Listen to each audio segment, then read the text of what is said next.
Sholat rajin, tapi rezeki terasa seret. Apakah Allah tidak mendengar doa kita, atau ada amal penting yang kita lupakan? Assalamualaikum warahmatullahi wabarakatuh.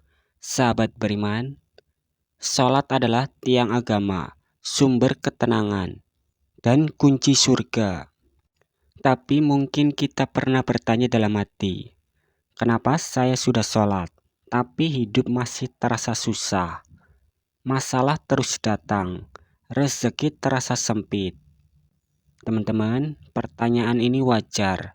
Tapi sebelum kita menyalahkan takdir, ada baiknya kita melihat lebih dalam. Mungkin kita hanya menunaikan satu kewajiban, tapi mengabaikan amal lain yang menjadi pelengkap sholat kita. Jadi di video kali ini kita akan membahas sholat tapi hidup susah. Ternyata ada amal yang belum dikerjakan. Bismillah, mari kita bahas lebih dalam.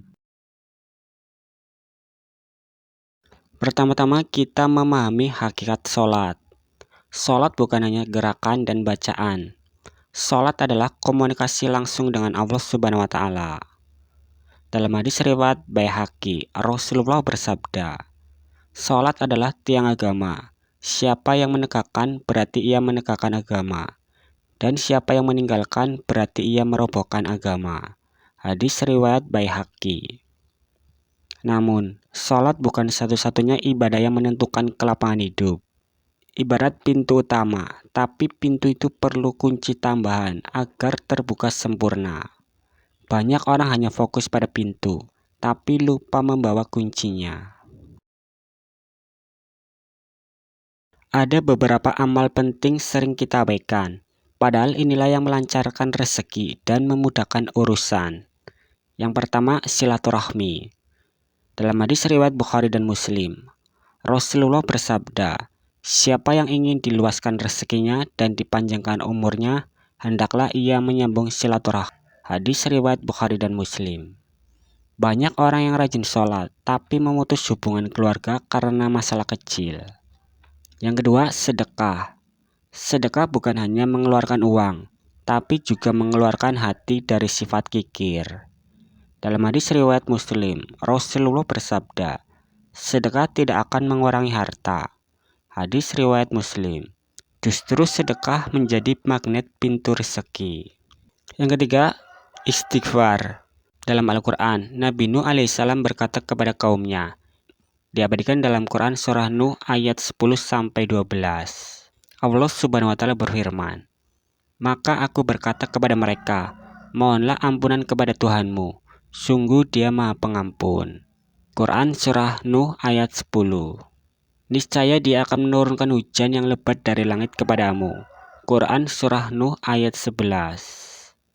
Dan Dia memperbanyak harta dan anak-anakmu, dan menggadakkan kebun-kebun untukmu dan menggadakkan sungai-sungai untukmu.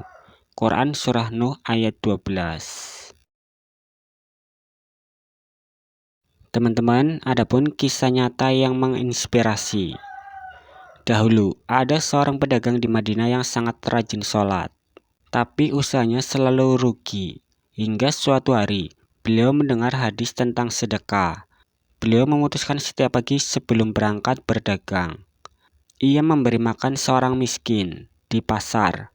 Ajaibnya, beberapa bulan kemudian usahanya mulai berkembang, pelanggannya bertambah, dan hutangnya lunas.